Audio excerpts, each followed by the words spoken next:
Mother bears with two cubs beg this human baby to be let into the home. The first snowfall of winter blanketed the small cabin tucked away in the dense woods of northern Minnesota. Inside, Emma Walsh cradled her 3-month-old daughter Lily against her chest, humming softly as the baby drifted off to sleep. Her husband, Daniel, stoked the fire, adding another log to keep the bitter cold at bay. Their cabin stood alone at the edge of a vast forest miles from the nearest neighbor, just how they liked it. "The storm's getting worse," Daniel whispered, glancing through the frost-covered window. The wind howled outside, bending the tall pines until they groaned under the weight of snow and ice. "I should check the generator before it gets dark." Emma nodded, carefully placing Lily in her wooden crib. "Be quick," she said, pulling a knitted blanket over the sleeping infant. "I don't like the feel of tonight. Something seems different." As Daniel zipped up his heavy coat, a strange silence suddenly fell over the forest.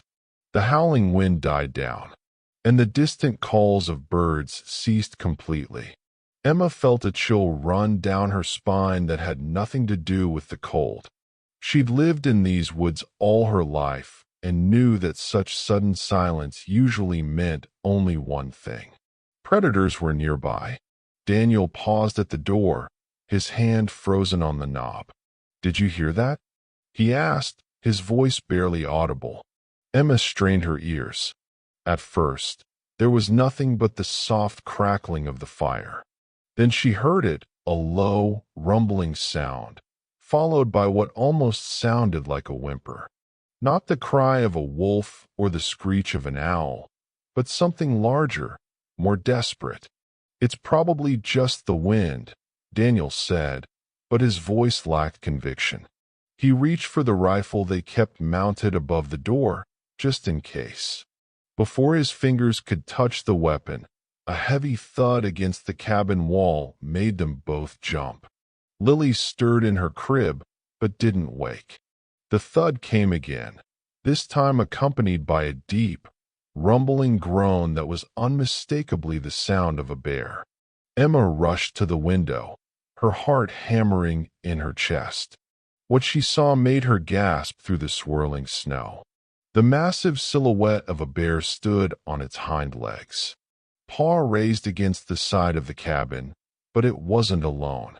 Behind it, sheltered from the worst of the storm, were two smaller bears, cubs, still young and vulnerable in the harsh winter.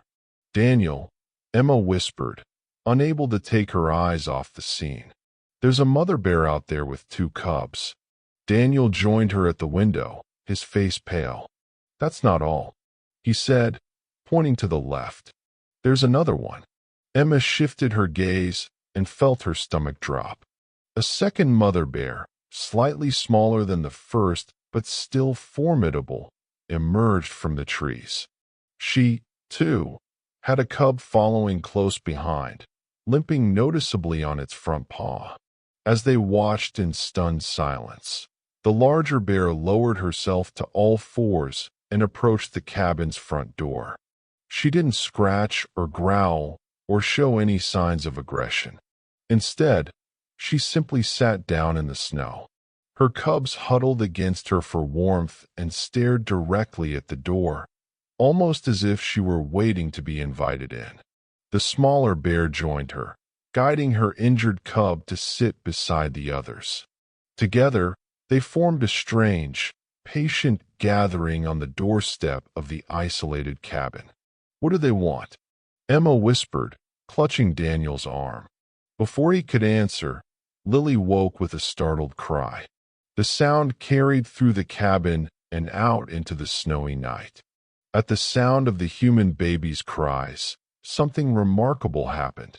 The larger mother bear tilted her head, her ears perking up. Then, as Emma and Daniel watched in disbelief, she let out a soft, almost gentle moan, a sound that eerily mirrored the cries of their daughter. It was in that moment that Emma understood these weren't just random bears seeking shelter from the storm. Somehow they had come here deliberately, drawn by something more powerful than hunger or threat. They had come with a purpose. Daniel, Emma said softly, her eyes never leaving the bears. I think they need our help. Daniel gripped the edge of the window frame, his knuckles turning white. Emma, they're wild animals. Bears. Do you understand what you're saying? Emma moved away from the window, checking on Lily, who continued to fuss in her crib. The baby's cries grew louder, and outside the larger mother bear made that strange moaning sound again. Listen to that, Emma whispered. She's responding to Lily. I've never heard of bears behaving this way. Daniel ran his fingers through his hair, a habit when he was stressed. That doesn't make them any less dangerous. They could kill us all in seconds. Emma picked up Lily, cradling her clothes. The baby's cries softened as she felt her mother's warmth. Look at them again, Daniel. Really? Look, they're not acting aggressive. They're waiting. Daniel reluctantly returned to the window. The snow fell heavier now, almost obscuring their view. But the bears remained, their dark forms stark against the white landscape. The injured cub whimpered, trying to put weight on its hurt paw, only to quickly lift it again. The smaller mother bear gently nudged it back down, licking the wounded limb. The little one is hurt, Emma said, joining Daniel at the window with Lily in her arms. And look how thin they all are. Bears should be hibernating by now, not wandering in a snowstorm. Something must have disturbed their den, Daniel reasoned, his voice softening slightly. Maybe the storm damaged it or hunters. A sharp crack echoed through the forest, the sound of a distant gunshot. The bears flinched but didn't run. Instead, they huddled closer together, the mothers positioning themselves protectively around their cubs. Hunters, Daniel confirmed grimly. Out of season 2, Emma felt a surge of anger. Hunting season had ended weeks ago. Anyone shooting at bears now, especially mothers with cubs, was breaking the law. She looked down at Lily, then back at the bear family, seeking shelter at their doorstep. We can't just leave them out there, she said firmly. Daniel stared at her incredulously. What exactly are you suggesting, that we invite 4 bears into our home with our baby? Emma shook her head. No, not into the house, but the storage shed. It's insulated, empty except for tools. They could shelter there until the storm passes. Emma, this is crazy. We don't know why they're here or what they might do. Another gunshot rang out closer this time. The larger mother bear rose to her feet, facing the direction of the sound. She let out a low warning growl, then turned back to the cabin. What happened next left both Emma and Daniel speechless. The bear approached the door again, but this time, she gently pushed one of her cubs forward with her nose. The cub stumbled through the snow until it was pressed against the cabin door. Then the bear did something that defied everything they knew about wild animals. She bowed her head, almost as if in supplication, and looked directly at the window where Emma stood with Lily. She's begging, Emma whispered, her voice filled with wonder. Daniel, she's asking us to help her babies. Daniel was silent for a long moment. Then he sighed deeply. The shed has a separate entrance from the back. I could lead them around, open the door, and let them in without getting too close. Relief flooded through Emma. Thank you, she said, touching his arm gently. But you and Lily stay inside with the doors locked, he insisted. If anything goes wrong, anything at all, you call the ranger station and get out through the back. Emma nodded, though something deep inside told her she had nothing to fear from these bears. As Daniel prepared to go outside, strapping on a headlamp and pulling on his thickest gloves, she returned to the window. The bears were still waiting, their bodies gradually being covered by the falling snow. The injured cub had curled up against its mother, clearly in pain. The other 2 cubs shivered visibly. Tom was running out for them. As Daniel unlocked the back door, Lily cooed softly in Emma's arms. Outside, the larger mother bear lifted her head as if she could hear the baby's sounds, even through the cabin walls. Their eyes met through the glass, a human mother and a bear mother. And in that moment, Emma felt a connection that transcended species. They were both simply mothers, trying to protect their young against a world full of dangers. "Be careful," Emma called to Daniel as he stepped outside into the swirling snow. What neither of them realized was that their act of compassion was about to change their lives forever, in ways they could never have imagined. Daniel moved carefully around the side of the cabin, his boots crunching in the deep snow. The wind had picked up again, biting at his exposed face. He kept one hand on the wall for guidance as he made his way toward the front where the bears waited. When he rounded the corner, he froze. Reading about bears was one thing. Seeing them from the safety of a window was another. But standing less than 20 feet from two full-grown mother bears and their cubs sent a primal fear through his body. Every instinct screamed at him to run back inside. The larger bear noticed him immediately. She rose slightly, nostrils flaring as she caught his scent.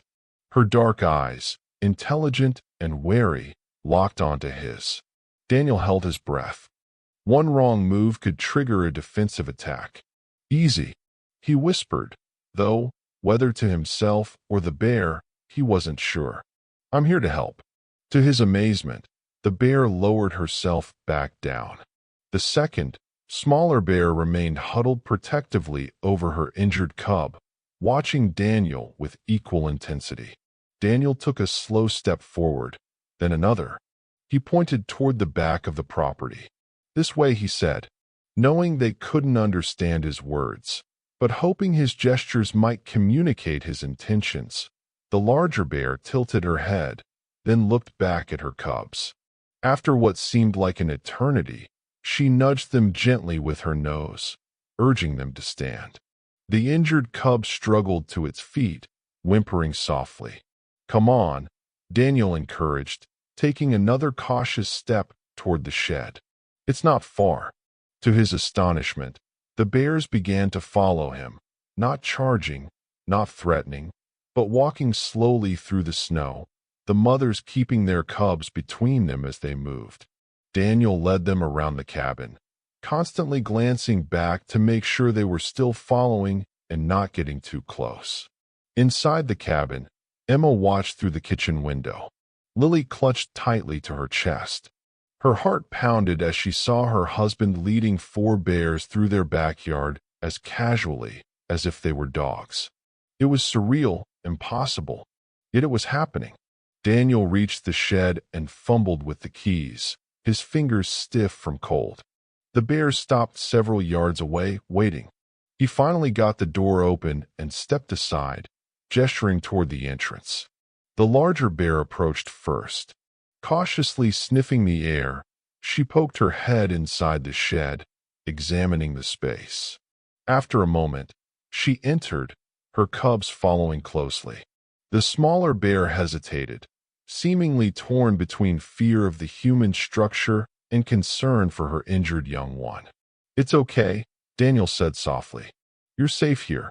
As if understanding his words, the bear finally entered the shed with her limping cub. Once they were all inside, Daniel closed the door partway, leaving it open just enough that they wouldn't feel trapped, but closed enough to provide shelter from the storm. He hurried back to the cabin, half expecting to hear the sounds of the shed being torn apart. Instead, there was only silence except for the howling wind. They went in. Emma asked incredulously as he stamped the snow from his boots. Daniel nodded, still not quite believing it himself, like they knew exactly what I was offering. Emma set Lily down in her bassinet and began gathering supplies. Old blankets, a container of water, and some dried berries they'd collected in the fall.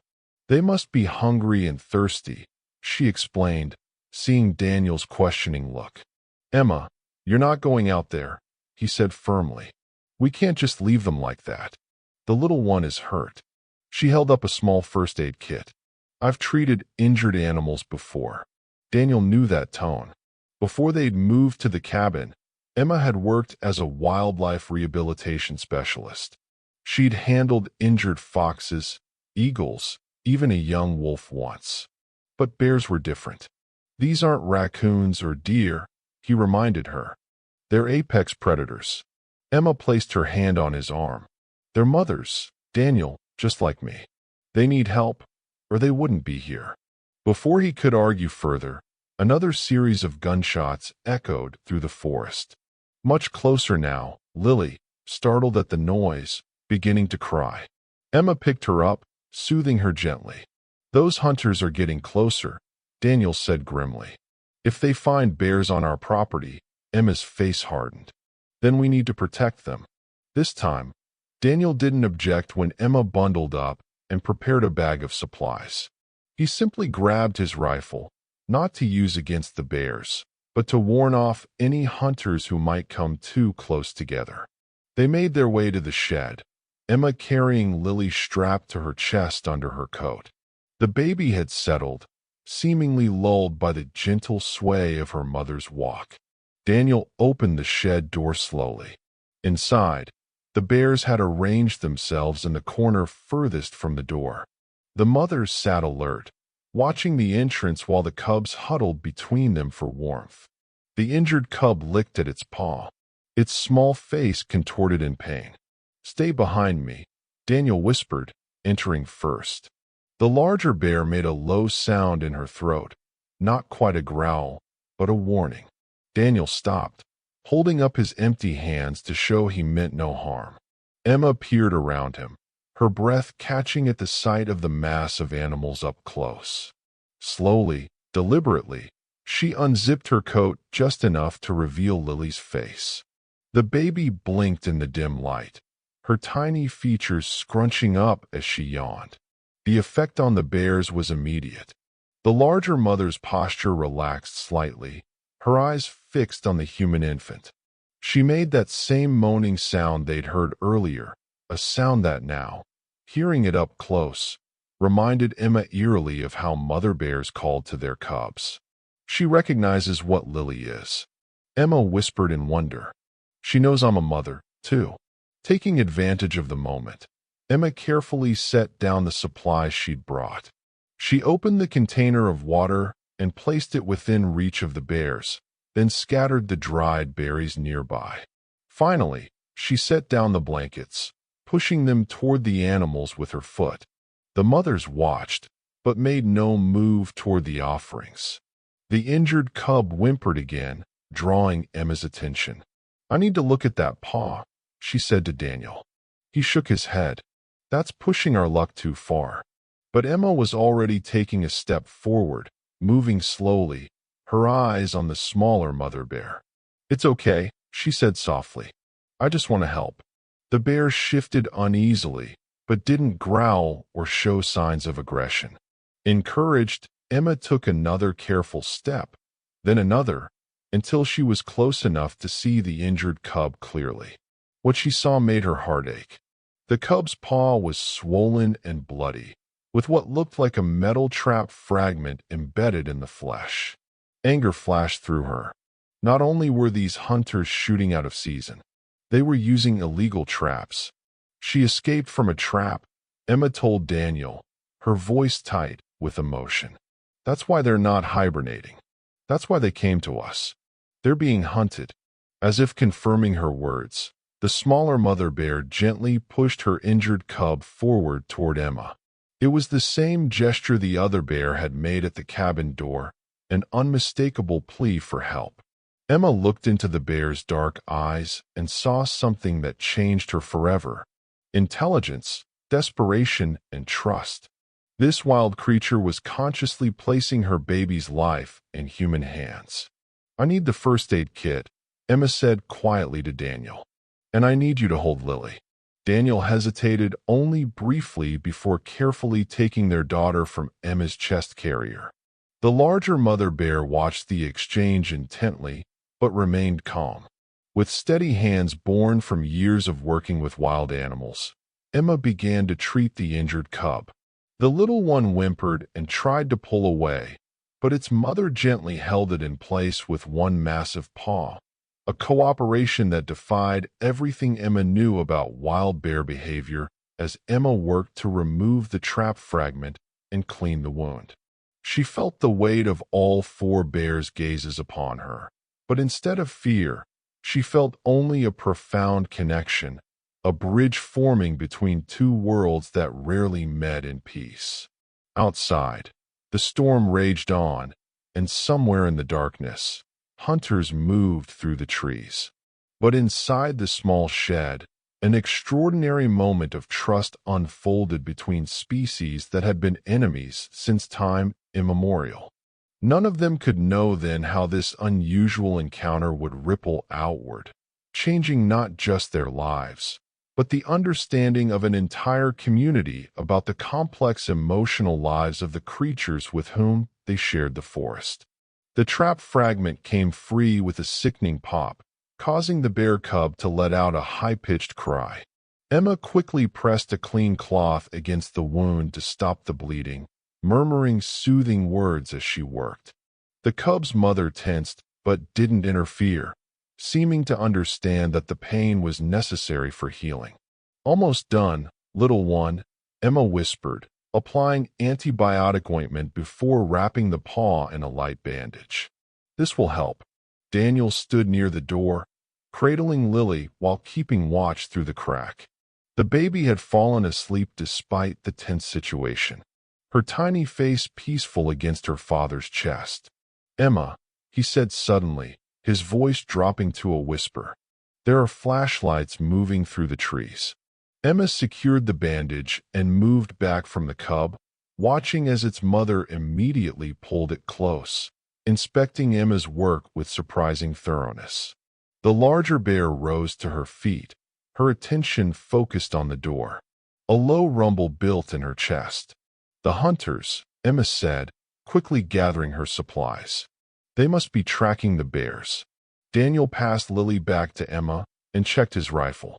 "Stay here, I'll go talk to them." "Daniel, I'm just going to tell them this is private property and they need to move on." He gave her a reassuring smile that didn't reach his eyes. "It'll be fine." Before Emma could protest further, he slipped out of the shed, closing the door behind him. Through the small window, she could see him striding through the snow toward the approaching lights, rifle held casually but visibly at his side. Inside the shed, the atmosphere had changed. The bears were alert, the mothers standing protectively over their cubs. The larger one paced restlessly, her eyes never leaving the door. "It's okay," Emma said, though she wasn't sure if she was reassuring the bears or herself. Lily stirred against her chest, sensing her mother's tension. Outside, she could hear Daniel's voice, though not his words, then other voices, rough, argumentative. The flashlight beams swung wildly, illuminating the snowy yard in strobing patterns. "This is private property." Daniel's voice came clearly now, firmer than before. "You need to leave." "We're tracking injured bears," a gruff voice replied. "Dangerous animals got a right to protect the community." "Not on my land." "You don't," Daniel countered. "And bear season ended months ago." There was a tense silence, broken by a different voice, slurred and hostile. "Saw bear tracks leading right to your place." "You hiding something?" Emma's heart pounded. She looked at the bears, who were now perfectly still listening. The injured cub had stopped whimpering, as if it too understood the need for silence. "The only thing on my property is my wife and infant daughter," Daniel said coldly. "And I don't appreciate armed men trespassing near them in the middle of the night." The confrontation continued, voices rising. Emma clutched Lily tighter, praying that Daniel could convince the hunters to leave. The shed suddenly felt very small and very vulnerable. A sharp crack split the night. Not a gunshot, but the sound of a punch landing. Emma gasped as she heard the scuffle, the shouts through the window. She could see shadowy figures grappling in the snow. The bears reacted instantly. The larger mother charged toward the door, only to be blocked by Emma's body. "No," Emma whispered fiercely. "You'll make it worse." Remarkably, the bear stopped, her massive body trembling with tension. Their eyes met again, human to bear, and Emma saw the same protective instinct that she herself felt blazing in those dark orbs. "Trust me," she said softly. Outside, the fight had stopped. Emma could see Daniel now standing over one of the hunters who was sprawled in the snow. The other two men had backed away, their postures uncertain. "Get off my property," Daniel said, his voice carrying clearly through the cold air. "Now, for the next call I make won't be to ask nicely." The fallen hunter scrambled to his feet, snatching up his dropped rifle. For a terrible moment, Emma thought he might turn it on Daniel. Instead, he spat into the snow and backed away. "This ain't over," he growled. "Those bears are killers. When they maul someone, it'll be on you." "Those bears were nowhere near my property," Daniel lied smoothly. "You're tracking shadows." The hunters retreated, their flashlights bobbing through the trees until they disappeared from sight. Only then did Daniel return to the shed, his face grim, a cut above his eye slowly dripping blood into the snow. "Are you hurt?"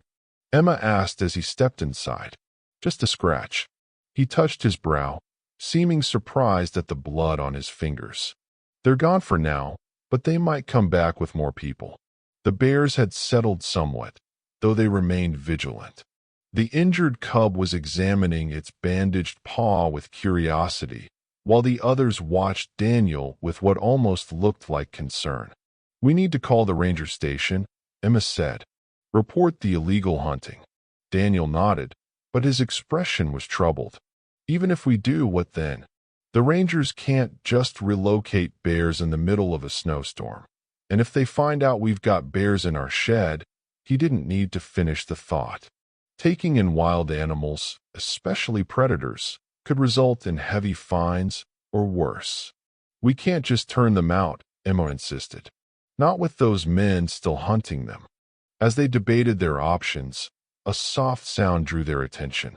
The larger mother bear had approached, moving with surprising gentleness for such a massive creature.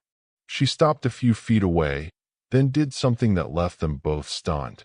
She dipped her head and nudged the water container Emma had brought, pushing it toward Daniel's feet. It was such a human-like gesture of offering that they could only stare. Then, just as deliberately, the bear turned and moved back to her cubs, settling down beside them. "Did she just thank you?" Daniel asked incredulously. Emma nodded slowly, her scientific mind struggling to reconcile what she was witnessing with everything she knew about wild animal behavior. "I think she did." They stayed a while longer, watching as the bears gradually relaxed. The mothers took turns drinking from the water container, then carefully guided their cubs to do the same. They even sampled the dried berries, though they ate with delicate restraint, as if saving the food for when it was truly needed. When Emma and Daniel finally left the shed, making sure the door was secure but still partially open, the storm had begun to ease. The snow fell more gently now, and breaks in the clouds revealed glimpses of stars. Back in the cabin, they put Lily to bed and tended to Daniel's cut. Neither spoke much, both still processing the extraordinary events of the evening. "What do we do tomorrow?" Daniel finally asked, breaking the silence. Emma gazed out the window toward the shed, barely visible in the darkness. "We help them," she said simply. "For as long as they need it." Daniel didn't argue. He'd seen enough that night to know that something exceptional was happening, something that defied explanation but demanded respect. As they prepared for bed, exhausted from the tension and wonder of the evening, neither noticed the faint lights that had reappeared at the edge of the forest. The hunters had not gone far, and they had not given up. Section 5. Daybreak Revelations. Morning arrived with blinding brightness, sunlight reflecting off pristine snow. Emma woke early, her first thought of the bears. She slipped from bed, careful not to wake Daniel or Lily, and went to the window. The world outside had been transformed. Every branch, every surface was coated in glittering white.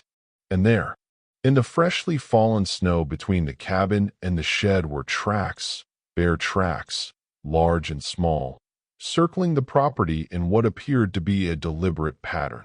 Emma dressed quickly and made her way to the shed, her boots crunching through the knee-deep snow.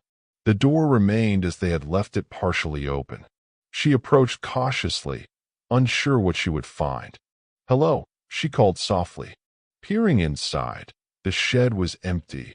The blankets lay rumpled in the corner, and the water container was tipped over. The bears had gone. Disappointment washed over her, though she knew it was irrational. They were wild animals, after all. It was better that they had left, found a safer place to hide from the hunters.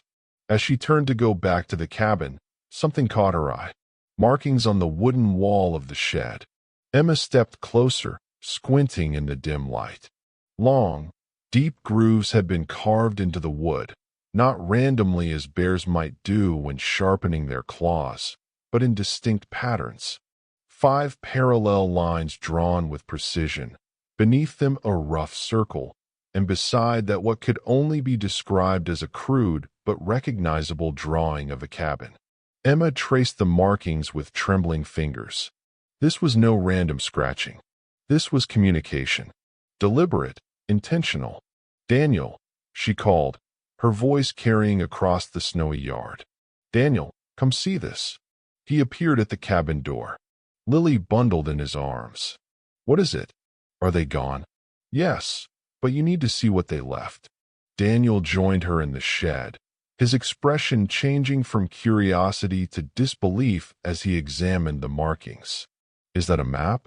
Emma confirmed. "I think it's showing 5 lines, maybe a landmark, a road or creek. Then the circle, which could be some kind of area, and the cabin, which is us." "You think bears drew a map?" Daniel's tone was skeptical, but his eyes never left the markings. "I don't know how else to explain it." Emma ran her hand over the grooves again. "This isn't random, Daniel. They're trying to tell us something." They studied the crude map together, trying to make sense of it.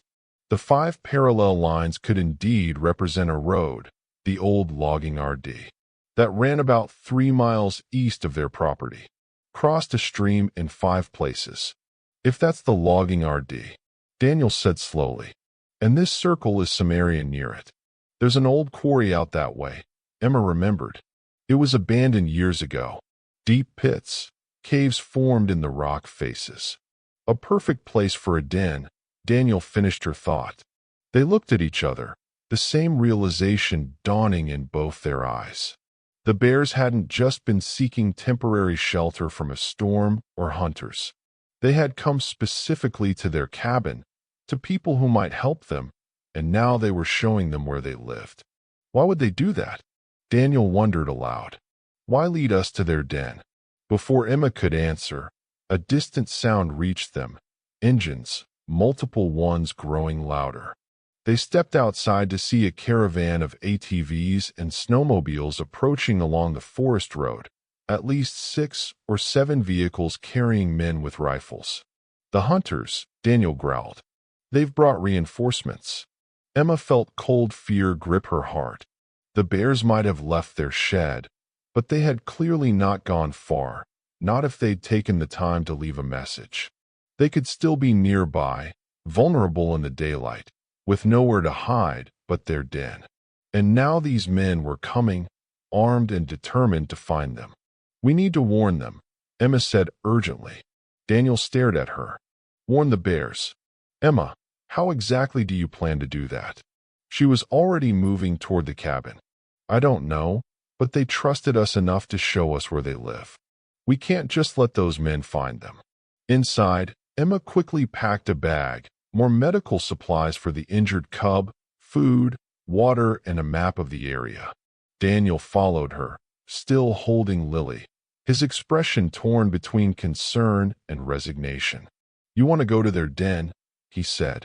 It wasn't a question. We can get there first if we take the snowmobile. Emma zipped up the bag. We can lead the bears somewhere safer before the hunters find them. Or we could call the rangers now, report the illegal hunting, and let them handle it. By the time the rangers get here, it could be too late. Emma took Lily from his arms, kissing her soft cheek. I'm not asking you to understand, Daniel, but I have to try. He watched her for a long moment, then sighed deeply. We'll take Lily to Sarah's, he decided, referring to their closest neighbor 5 miles down the road. Then we'll go to the quarry together. Relief flooded through Emma. She hadn't wanted to say it, but she'd been prepared to go alone if necessary. Thank you. They bundled Lily into her warmest clothes, packed her diaper bag, and secured her in her car seat. As Daniel prepared the truck, Emma took one last look at the markings in the shed. 5 lines, a circle, a cabin, a message from one mother to another.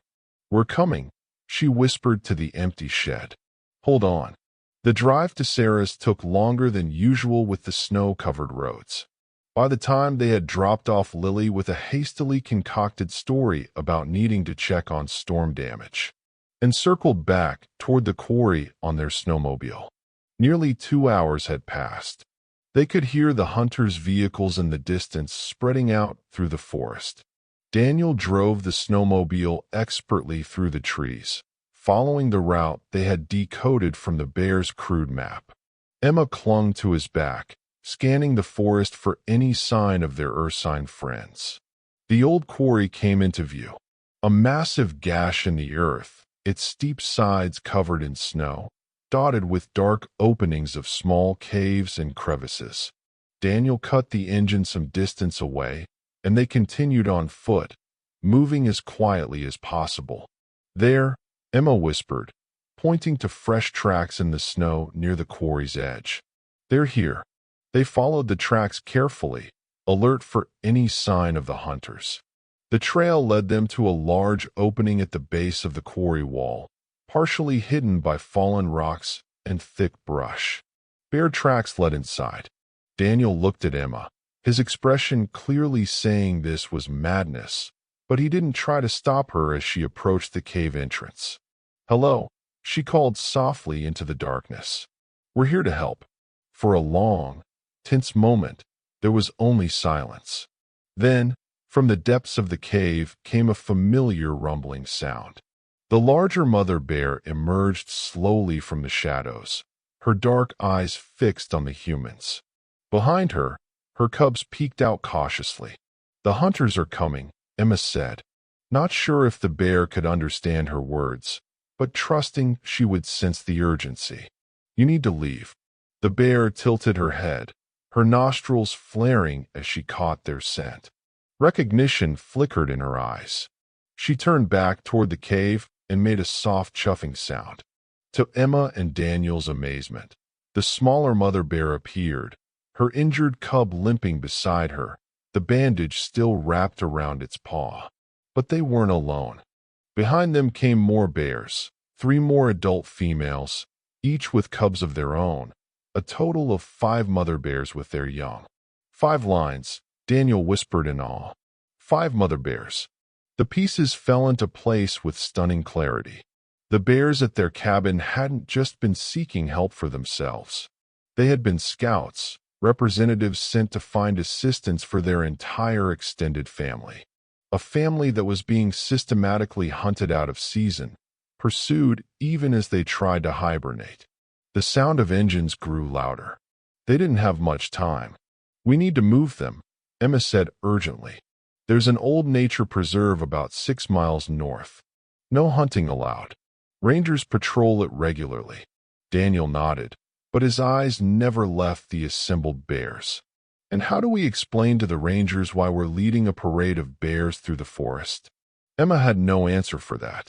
She simply approached the larger bear, the one who seemed to be the leader, and pointed north. This way, she said clearly.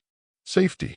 Whether it was coincidence or understanding, the bear turned in the direction Emma had pointed, sniffed the air, and then looked back at her companions.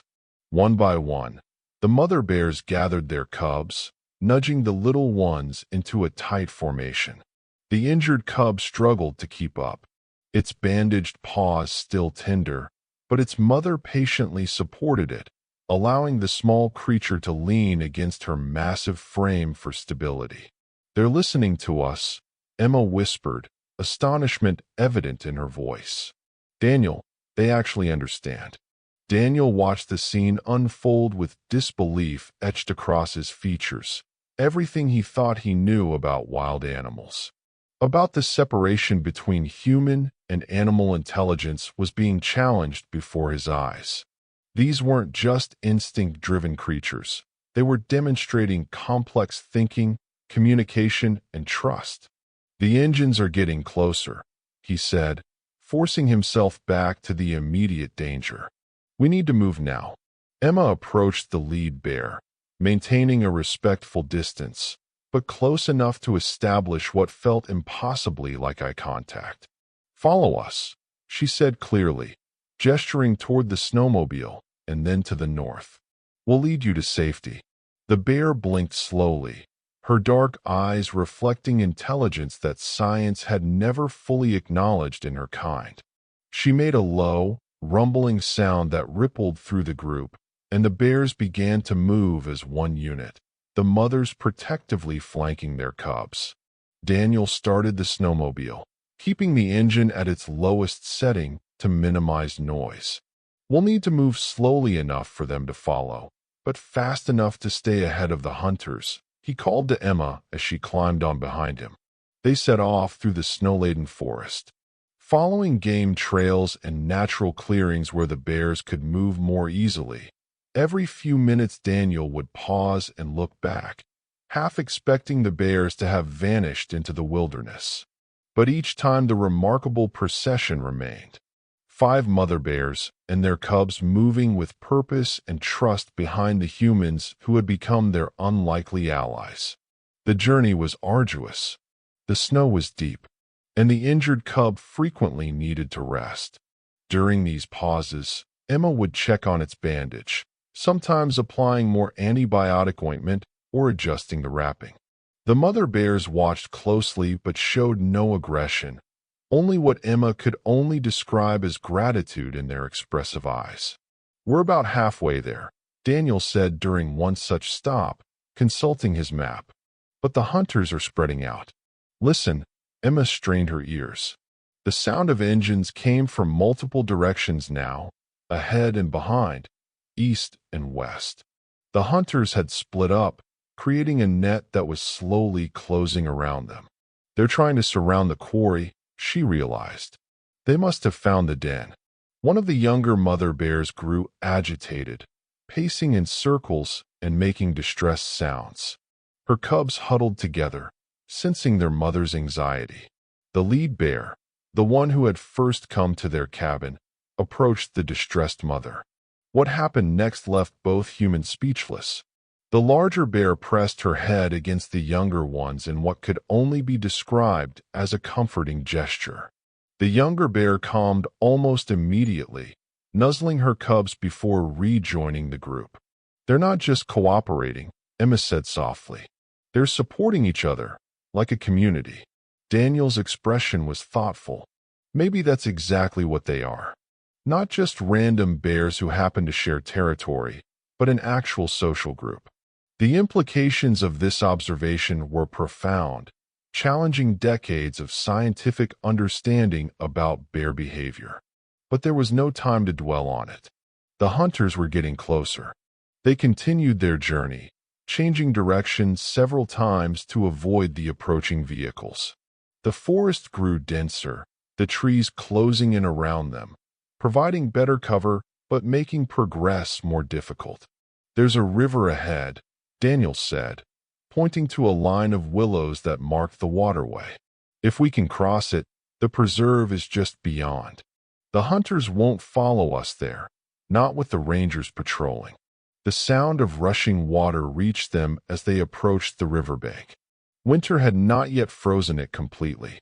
Dark water surged between ice-crusted edges, the current swift and dangerous. Daniel surveyed the scene with growing concern. It's too wide and fast for the snowmobile. We'll have to find another way around. But time was running out. The hunters' vehicles were drawing nearer, the sound of their engines echoing through the trees. One particularly loud engine roared close behind them. Too close. Emma scanned the river desperately, looking for any possible crossing. About 50 yards downstream, a fallen tree stretched part way across the water. It wouldn't reach all the way, but it might provide a starting point there. She pointed. If we can use that log to get part way across, the lead bear had already spotted it. No trick, Daniel said, joining Emma. Those bears came to our cabin during the storm. They showed us their injured cub. They drew us a map to find the others. They're not just animals, they're intelligent beings asking for help. The bearded hunter spat into the snow. That's crazy talk. Bears can't draw maps. Then how do you explain what you're seeing? Emma demanded, gesturing at her phone. Look at the photos. Look at them there. She pointed across the river. They're watching us right now, understanding everything that's happening. As if on cue, the lead bear rose onto her hind legs, her full height impressive, even at a distance. She made a deep, rumbling sound that carried across the water. Not a threat, but almost like speech. Several of the hunters took involuntary steps backward. Jesus, whispered one. It's like she's talking to us. She is, Emma said firmly. She's telling you to leave them alone. The standoff continued for several tense moments. Then a new sound cut through the forest, sirens growing louder by the second. Rangers, Daniel said, relief evident in his voice. I called them before we left the quarry. The bearded hunter cursed and signaled to his companions. Let's go. We don't need this trouble. As they turned their vehicles to leave, Emma called after them. The hunting season is over. If I see you near these bears again, I'll make sure you're prosecuted. The hunters disappeared back into the forest. The sound of their engines fading quickly across the river. The bears remained watchful, the mothers gathering their cubs close, ready to flee if necessary. The ranger vehicles pulled up minutes later, two heavy-duty trucks with official Forest Service markings. Four rangers emerged armed, but with their weapons holstered. Mr. and Mrs. Walsh, the lead ranger asked, approaching Daniel and Emma. We got your call about illegal hunters. Daniel nodded. They just left. They were hunting these bears. He gestured across the river. The rangers turned, finally noticing the assembled bears on the far bank. Their reactions were immediate. Hands moved to weapons, bodies tensed. Hold on, Emma said quickly. They're not dangerous. They're just trying to reach the nature preserve. The lead ranger, a woman in her 40s with weathered features, looked skeptical. Ma'am, those are wild bears. They're always dangerous. Not these ones, Emma insisted. She quickly explained the extraordinary events of the past 24 hours. The bears coming to their cabin, the injured cub, the map, the journey to the preserve. The rangers listened with increasing disbelief. Bears don't behave like that, one said flatly. These ones do, Daniel replied. And we have proof. He handed over Emma's phone with the photographs. The lead ranger studied the images, her expression changing from skepticism to cautious curiosity. I've never seen anything like this, she admitted. But even if what you're saying is true, we can't just let those bears wander into the preserve. They need to be evaluated, tagged, possibly relocated. They're trying to relocate themselves, Emma argued. They chose the preserve because they know it's safe. All they need is a chance to establish a new den for the winter. Across the river, the bears had begun to move again, following the shoreline deeper into the preserve. The lead bear paused once, looking back at the humans before disappearing into the trees with her extended family. The lead ranger sighed, handing the phone back to Emma. I've been working these forests for 20 years, and I've never heard a story like yours. But those photos, she shook her head. We'll need you both to come to the station and file a formal report, and we'll need to track those bears to ensure public safety. Will you protect them from the hunters?" Emma asked anxiously. The ranger nodded. "If they're in the preserve, they're under our protection. And if what you're saying is true, if these bears really did communicate with you, then we're dealing with something science needs to study, not something hunters need to shoot." As they drove to the ranger station in one of the Forest Service trucks, Emma gazed out the window at the snowy landscape. Somewhere in those trees, 5 mother bears were leading their cubs to safety. Bears who had trusted humans enough to ask for help, who had demonstrated cooperation, communication, and compassion, typically considered beyond their capabilities.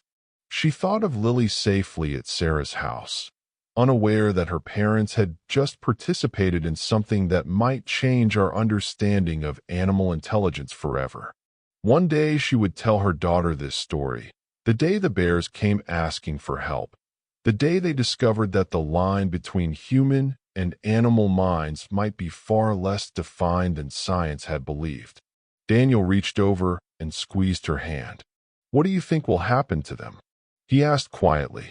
Emma smiled, a sense of peace settling over her despite the chaos of the day. "They'll survive," she said with certainty. "And they'll remember us, just like we'll remember them." As the truck wound its way through the forest toward civilization, Emma could almost swear she heard a distant, rumbling farewell echoing through the trees, the voice of a mother bear speaking from one parent to another across the boundaries of species. 2 weeks passed since the remarkable rescue.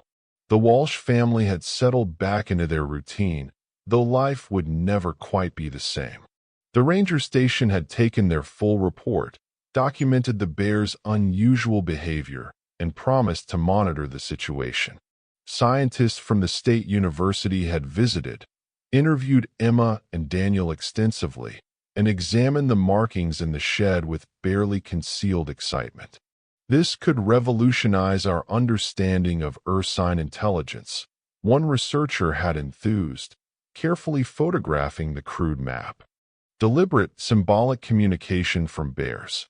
It's unprecedented. Emma had shared everything except one detail: the profound emotional connection she had felt with the mother bears. That moment of recognition between 2 maternal souls that transcended species. Some things were too personal, too mysterious for scientific scrutiny. On a crisp morning in early December, Emma sat by the cabin window, nursing Lily while watching snowflakes drift lazily from a pearl-gray sky. Daniel had gone to town for supplies, taking advantage of the cleared roads before the next storm hit. "Your dad should be home soon," she murmured to the baby, who gazed up at her with wide, innocent eyes. "Then we'll have hot chocolate and read stories by the fire. Would you like that?" Lily responded with a tiny burble, her fingers curling around Emma's thumb with surprising strength. At 3 months old, she was already showing a distinct personality, curious, observant, with a calm disposition that reminded Emma of herself. A movement at the forest's edge caught Emma's attention. She squinted through the falling snow, her heart quickening as a large, dark shape emerged from the trees.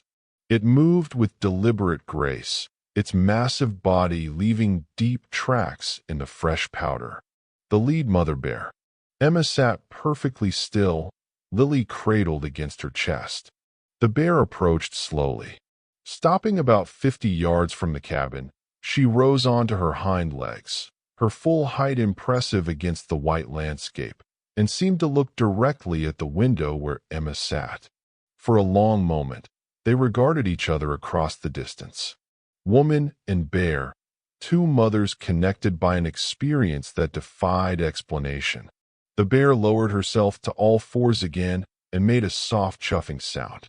From the tree line, 2 small forms darted out, her cubs noticeably larger than they had been 2 weeks ago, tumbling and playing in the snow with carefree abandon.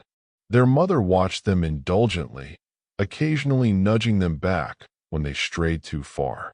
Emma smiled, tears welling in her eyes at the simple beauty of the scene.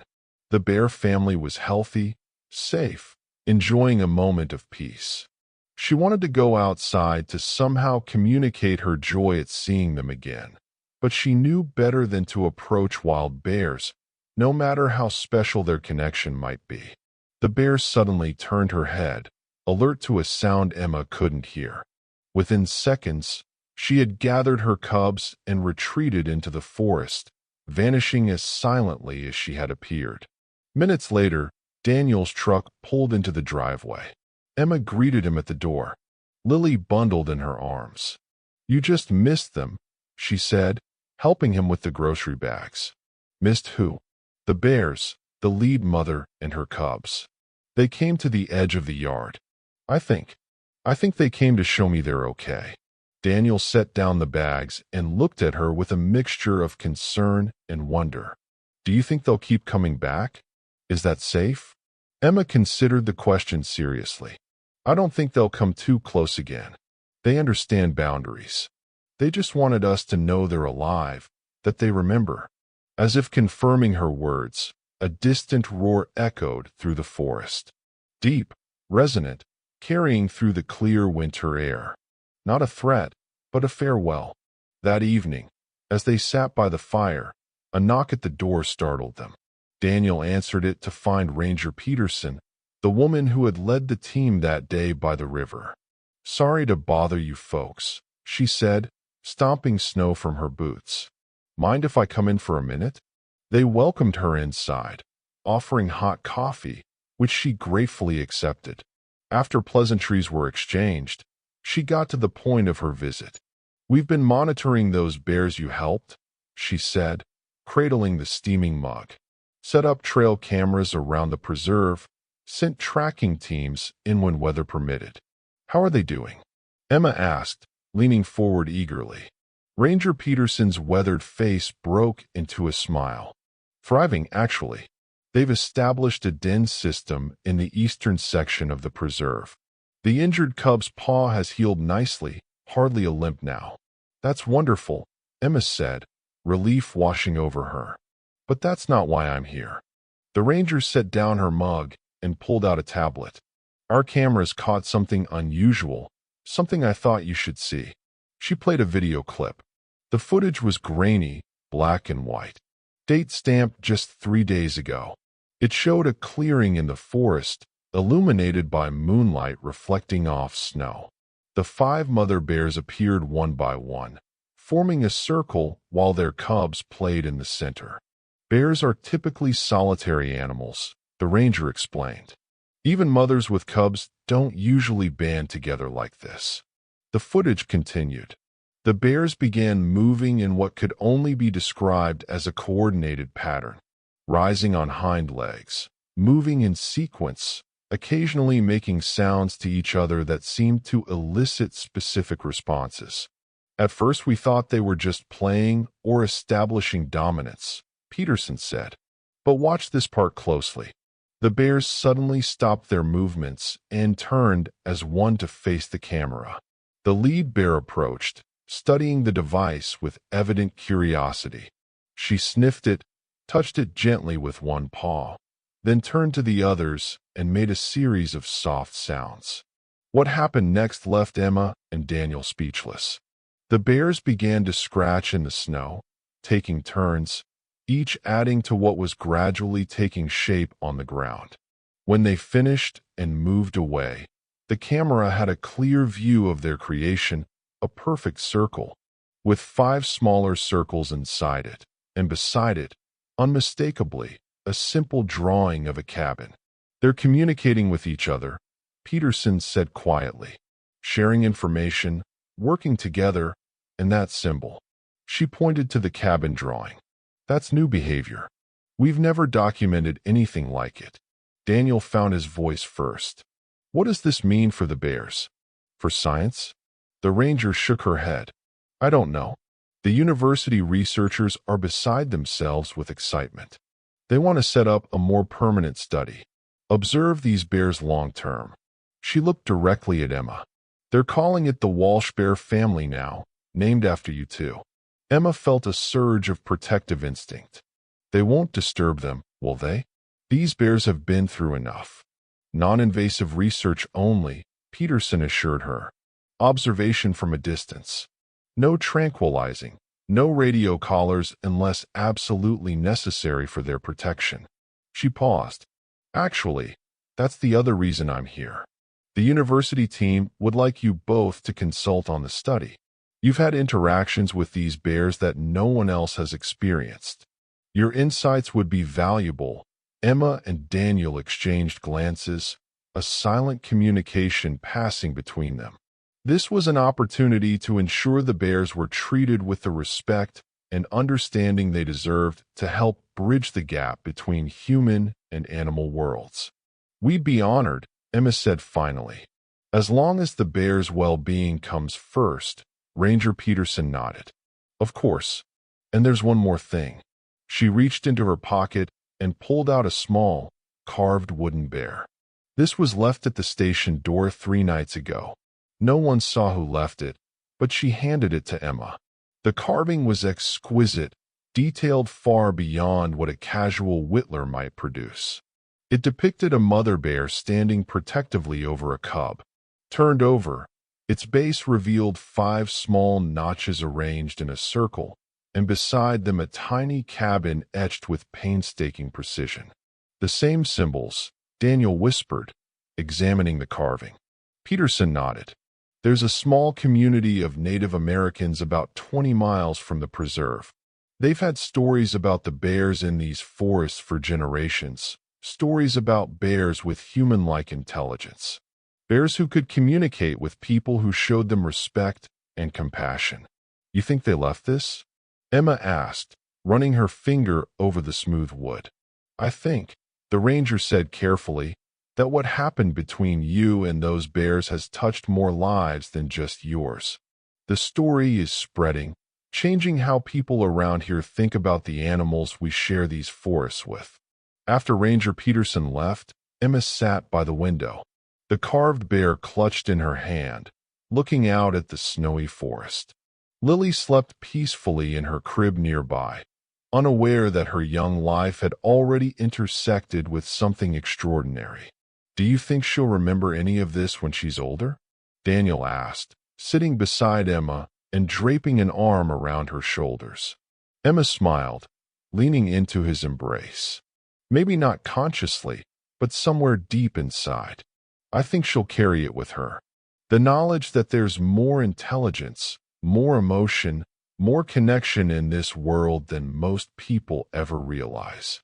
Out in the darkness, a gentle snow began to fall again, covering the tracks that led from the forest to their cabin and back again, a path between 2 worlds that had briefly, miraculously touched.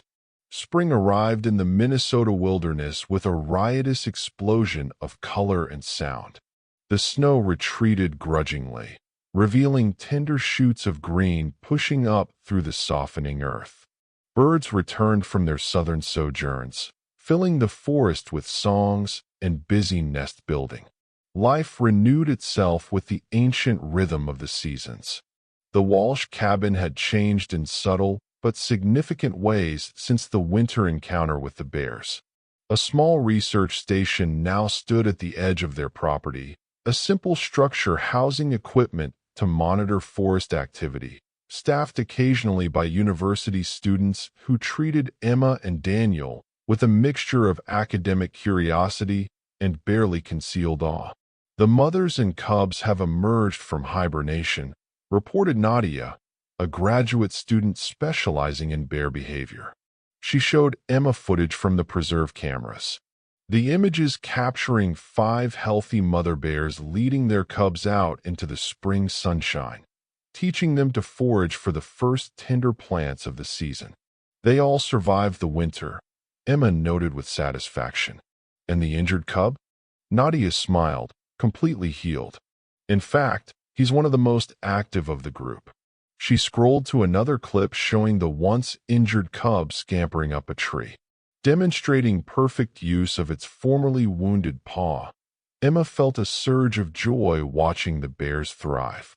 The months of research had yielded fascinating insights into their unusual social structure.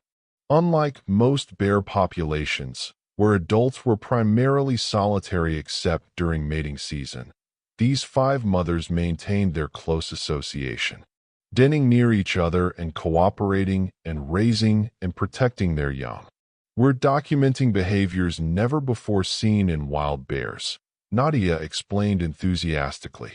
Coordinated hunting strategies, sentinel posting, even what appears to be deliberate teaching of cubs by bears other than their mothers.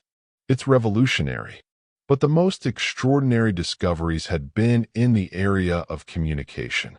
The bears continued to create symbolic markings, not just at random, but in specific locations and contexts that suggested intentional message leaving. The researchers had documented over 30 distinct symbols, some appearing repeatedly with enough consistency to suggest a rudimentary form of written language. The scientific papers were cautious in their conclusions, careful not to anthropomorphize or overstate the findings. But in private conversations, even the most skeptical researchers admitted they were witnessing something that challenged fundamental assumptions about animal cognition. Lily, now 8 months old and beginning to crawl with determined enthusiasm, had become the unexpected focus of particular interest from the bears. On 3 separate occasions, mothers and cubs had appeared at the forest edge when Emma had Lily outdoors. They never approached closely, but watched with evident curiosity as the human baby explored her world. It's like they recognize her as a cub, Daniel had observed after one such encounter. They're keeping track of her development. This particular morning, Emma sat on the cabin porch with Lily in her lap, enjoying the warm spring sunshine. Daniel was inside preparing lunch. Occasionally visible through the window as he moved about the kitchen, a movement at the tree line caught Emma's attention. She wasn't surprised to see the lead mother bear emerge slowly from the forest. This bear, whom the researchers had named Matriarch, but whom Emma privately thought of as Sage, had established a pattern of periodic visits, never threatening, never approaching too closely, but making her presence known as if checking in on the human family that had helped save her extended clan. What was surprising, however, was that Sage was alone. Her cubs, now considerably larger than when Emma had first encountered them, were nowhere to be seen. "Hello, old friend," Emma called softly, remaining seated to appear non-threatening. "Where are your little ones today?" Sage stopped at her usual distance, her dark eyes fixed on Emma and Lily. She made a soft, chuffing sound, then deliberately placed something on the ground in front of her. With one massive paw, she nudged it forward a few feet, then backed away several steps. Emma stared at the object, curiosity overcoming caution. "Daniel," she called through the open door. "Could you come here for a minute?" Daniel appeared, wiping his hands on a dish towel. "What is it?" "Sage left something," Emma said, nodding toward the object on the ground. "I'd like to see what it is." Daniel frowned. "Let me get it. You stay with Lily." "No," Emma said firmly. "She left it for me. I can feel it." She handed Lily to Daniel. "Just keep her safe. I won't go near Sage." Before Daniel could protest further, Emma descended the porch steps and crossed the yard. Sage remained where she was, watching intently but showing no signs of aggression. When Emma reached the object, she crouched down to examine it. It was a chunk of tree bark, roughly 6 inches square, with deep grooves carved into its surface. The markings were precise, deliberate, 5 small circles arranged around a larger central circle. Beside this familiar symbol was something new, what appeared to be a small human figure holding a tinier figure in its arms. "A mother and baby," Emma whispered, recognizing the crude but unmistakable depiction of herself and Lily. She looked up at Sage, who was watching her with those intelligent eyes.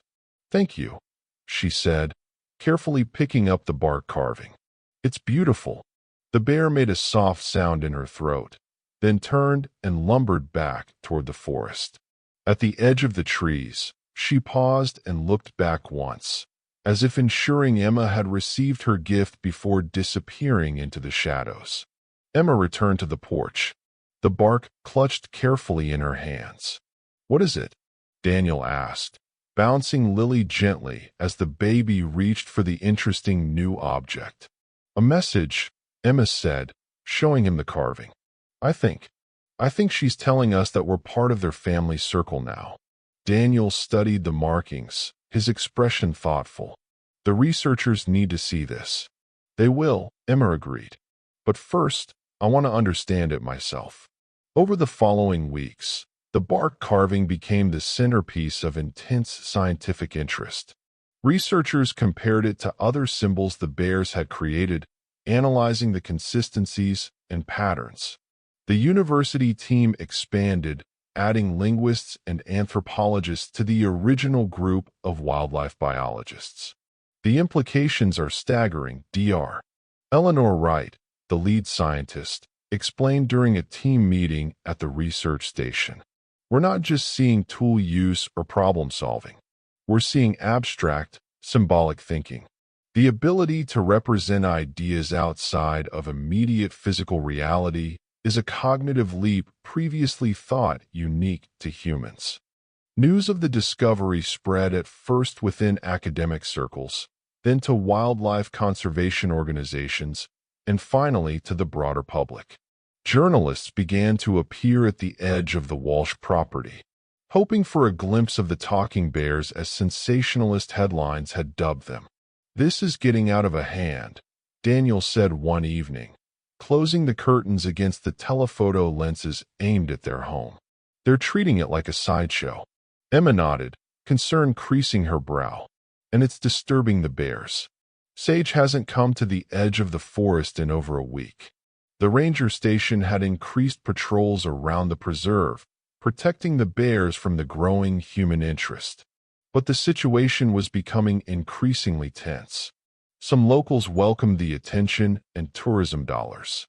Others resented the disruption of their quiet rural life.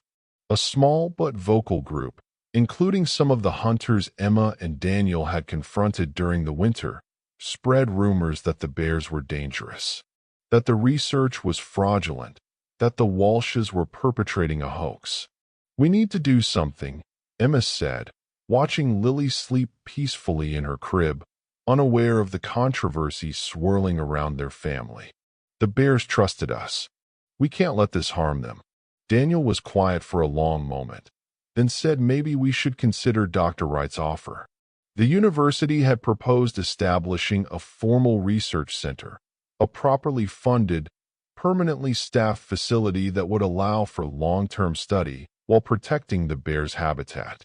The plan included designating a larger area around the preserve as a special conservation zone with restrictions on hunting and development. "It would mean more changes," Emma said carefully. "More people, more attention, but also more protection," Daniel pointed out, "and it would put the research on a legitimate footing. Not this media circus we have now." Emma walked to the window and gazed out at the darkened forest. Somewhere out there, 5 mother bears were caring for their cubs, teaching them the unique culture and communication that had developed within their unusual family group, teaching them, perhaps, about the humans who had helped them survive the winter and now studied their ways with growing understanding. "Let's do it," she decided, "but with conditions. We want oversight on how the research is conducted. The bears' welfare comes first, always." The following morning, they called Dr. Wright to accept the proposal, laying out their terms for proceeding. By afternoon, plans were in motion. University administrators and wildlife officials moving with surprising speed to secure the necessary approvals and funding. 3 days later, Emma was in the yard with Lily, showing the increasingly mobile baby how to identify different wildflowers. When a familiar figure emerged from the trees, Sage approached, Stopping at her usual distance behind her, to Emma's surprise, came the 4 other mother bears, each with their cubs in tow. The entire extended family stood at the forest edge, watching the human mother and child with evident interest. "Daniel," Emma called softly. "Bring the camera slowly." Daniel appeared with the camera the researchers had left for documenting bear visits. He began recording, his movements deliberate and non-threatening. What happened next would later be described in scientific journals, documentary films, and eventually history books as the moment that irrevocably changed humanity's understanding of animal intelligence. Sage, the lead mother, stepped forward and deliberately began to scratch in the soft earth. Each of the other mother bears then took turns, approaching one by one to add to the markings while their cubs watched attentively. When they finished, they backed away as a group, creating a clear view of what they had drawn. It was a map, unmistakably, undeniably a map, showing the forests, the preserve, the Walsh cabin, and the rivers that bordered their territory.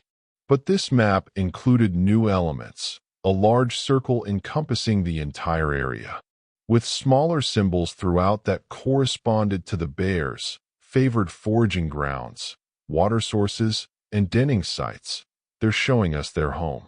It was a map, unmistakably, undeniably a map, showing the forests, the preserve, the Walsh cabin, and the rivers that bordered their territory.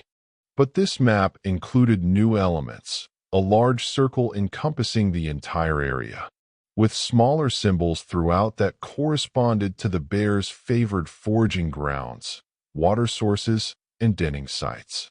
They're showing us their home, Emma whispered, awe evident in her voice, their entire territory. Daniel continued filming, his hands steady despite his racing heart. There's no precedent for this, Emma. No wild animal has ever voluntarily mapped their territory for humans before. As they watched in stunned silence, Sage approached the drawing once more. With deliberate movements, she added a new symbol at the edge of the map, a crude representation of what appeared to be a building larger than the cabin. "I think," Emma said slowly, "she's acknowledging the research center, showing that they understand what's happening." The implications were staggering. Not only were these bears communicating through symbolic markings, but they were demonstrating awareness of human activities and plans that affected their territory. They were participating in the relationship being formed between species.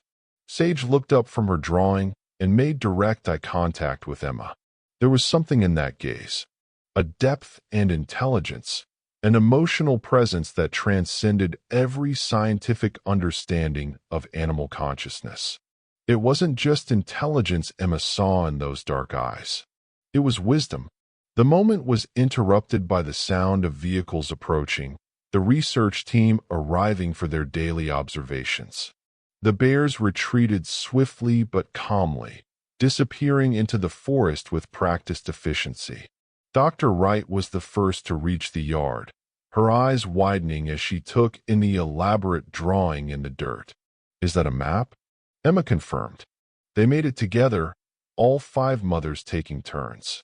"And look," she pointed to the symbol Sage had at last. "We think that represents the research center. They know what we're planning."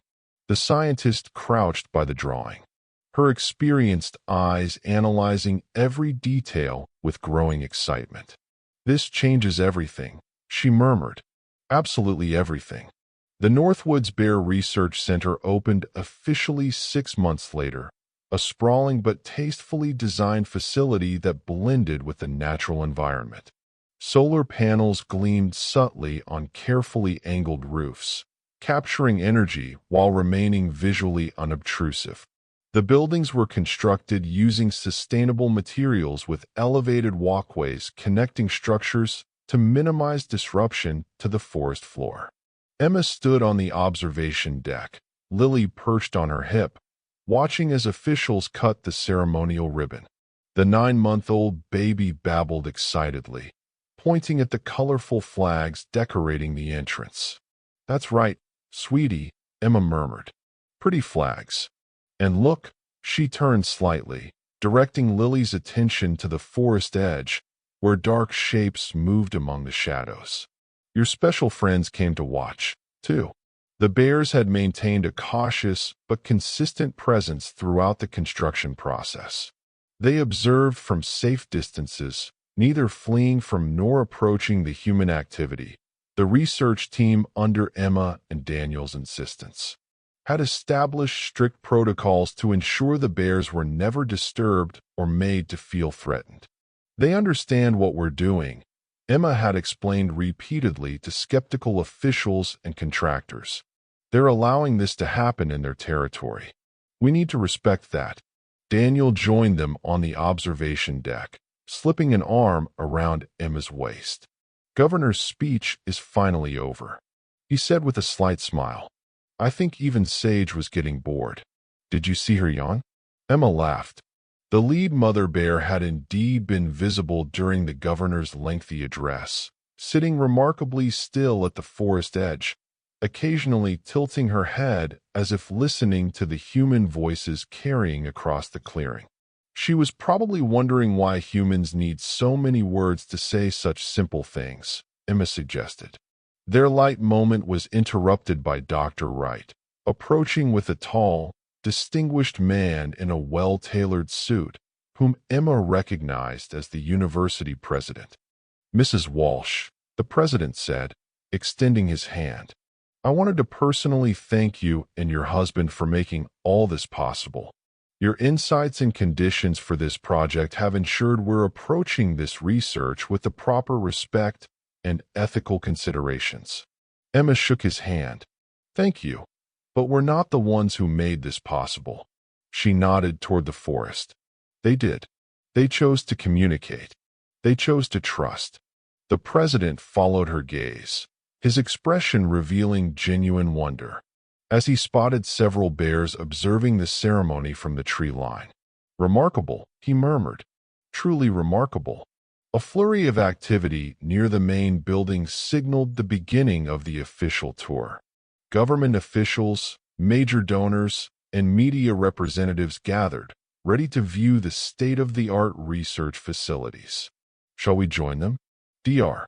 Wright asked. The governor specifically requested you both be part of the tour. Daniel shook his head. I think we'll stay here a while longer. This is a good moment for simple observation. The scientist nodded understandingly and led the university president away, leaving the Walsh family alone on the observation deck. Emma settled into one of the comfortable chairs designed for long-term wildlife watching. Lily squirmed in her lap, her curious eyes drawn to the movement at the forest edge where the bears continued their patient observation. Do you think they understand what today means? Daniel asked, taking the seat beside her. Emma considered the question, watching as Sage guided her cubs, now nearly adolescents, in a semicircle along the tree line, positioning them to better observe the human gathering. I think they understand more than we can imagine, she replied softly. They've been watching us, learning about us, just as we've been studying them. The difference is they began their observations long before we recognized their intelligence. As the official tour proceeded through the research center, Emma, Daniel, and Lily remained on the observation deck, sharing a moment of quiet communion with the bears who had changed their lives and were now changing scientific understanding of animal consciousness. Suddenly, Sage stepped fully out of the forest, her massive form silhouetted against the green backdrop. With deliberate movements, she rose onto her hind legs, a position that once would have seemed threatening but now registered as something else entirely. She stayed that way for several long moments, gazing directly at the Walsh family. Then, in a gesture that brought tears to Emma's eyes, the bear placed one paw over her heart before lowering herself back to all fours. Did you see that? Daniel whispered, his voice thick with emotion. Emma could only nod, words failing her. The simple gesture, so human-like, so full of meaning. transcended every boundary between their species. As Sage turned to lead her family back into the depths of the forest, Emma knew with absolute certainty that they were witnessing not just a new scientific discovery, but the beginning of a profound relationship between two intelligent species sharing one world. "Goodbye for now, old friend," she called softly as the bears disappeared among the trees. "Thank you for trusting us with your story." The research center would go on to document extraordinary behaviors and communication patterns among the bears. Scientific papers would be published, theories of animal cognition would be rewritten, and conservation policies would be transformed by the growing recognition of complex intelligence in non-human species. But for Emma, Daniel, and Lily, the true magic would always be that winter night when desperate mother bears had knocked on their door, asking for help.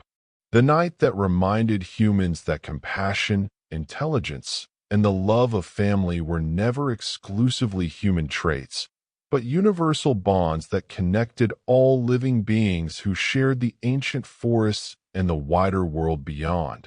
As the sun began to set over the North Woods Bear Research Center, casting long shadows across the clearing, Emma held her daughter close and whispered in her ear, "Remember this day, Lily. Remember that sometimes the most important voices are the ones we've never been taught to hear, and the deepest connections come when we open our hearts to understanding those different from ourselves." In the distance, a mother bear called to her cubs, her voice echoing through the trees. A sound that once might have struck fear, but now carried a message of shared wisdom across the dividing line between wilderness and civilization, between human and animal that had suddenly grown much thinner.